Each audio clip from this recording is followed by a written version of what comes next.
I think that you have an historical anchor for us to let folks know so that we can start grooving towards the panel discussion here that we are set to be having. Yes, sir, I do. And actually, before I get into that, I did want to explain two forms of gentrification. There's direct displacement, which is where your landlord ups your rent to the point where you can't afford it and you have to leave. Mm-hmm. And then there's another thing called exclusionary displacement, which is when your neighborhood has been gentrified and you're one of the few remaining and you feel so isolated you decide to leave. Oh, wow. So those are the two main types of gentrification that I've noticed. But let's go ahead and go into the historical anchor, and we'll start off with the beginning of San Diego's. When the Spanish arrived in 1769, Mm-hmm. the native Kumeyaay started getting pushed out of the coast. They were there for the Kumeyaay had been in San Diego for the last 12,000 years. Those are Native Americans, correct? Yes, those are the native. The native San Diegans. Native Yes, San Diego. native San Diego. Most of the natives were actually Mexican because California was Mexico. Right. Most of California, all the way up towards, was it North County? Mm-hmm. All the way up. Yeah, it was. That's why where we get Baja California. So we used to have the national anthem, the Mexican anthem, playing. Remember that every day. Yeah. Yeah. So there was Sorry, go ahead. there was a program that the Spanish did where once the natives learned Spanish and Christianity, they would give them land to live on and defend, but it never happened. The Mexico won their independence from Spain, and then in 1832, the governor secularized the mission lands. Which secularized means, please elaborate. Which it basically means the land that used to belong to the church that was reserved for the natives once they learned Spanish and all that. Yeah. That now belonged to the state. Okay. And the state, the Church governor, and state. the governor basically gave the land away to his friends and family. Mm. So when the United States took over, they continued pushing the natives out of valuable land into the mountains. In fact, the San Diego City Marshals, which was before the San Diego PD, were tasked with keeping them and Mexicans half a mile away from the city. Wow. Until a series of reservations were started.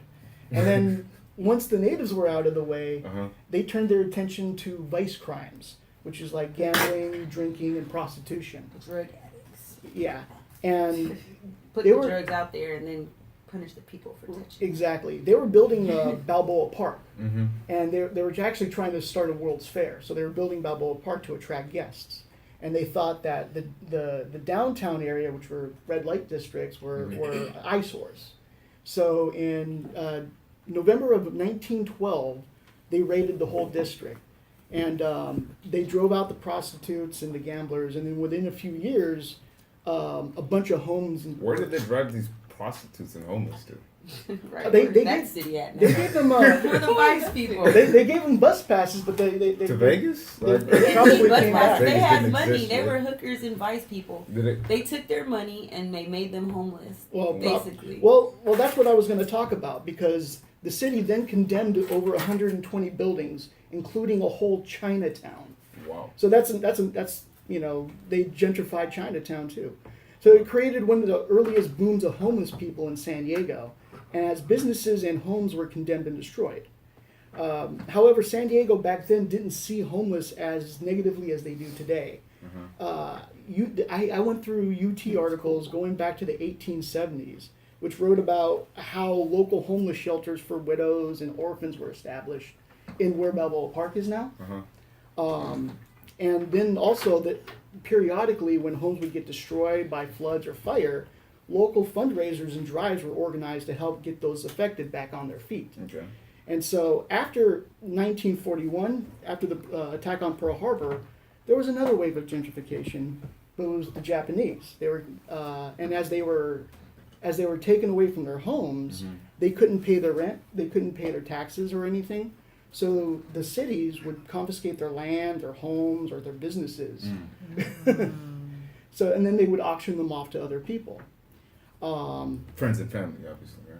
Well, whoever, yeah, The rich public. people. I was referring to the fact that the governor gave land to his friends and family. Right, and so it wasn't until the election of Mayor Pete Wilson in the 70s when San Diego started to change their focus to downtown redevelopment to bring in businesses. So as a result, the attitude in the Union Tribune and the Reader articles toward homelessness began to turn negative.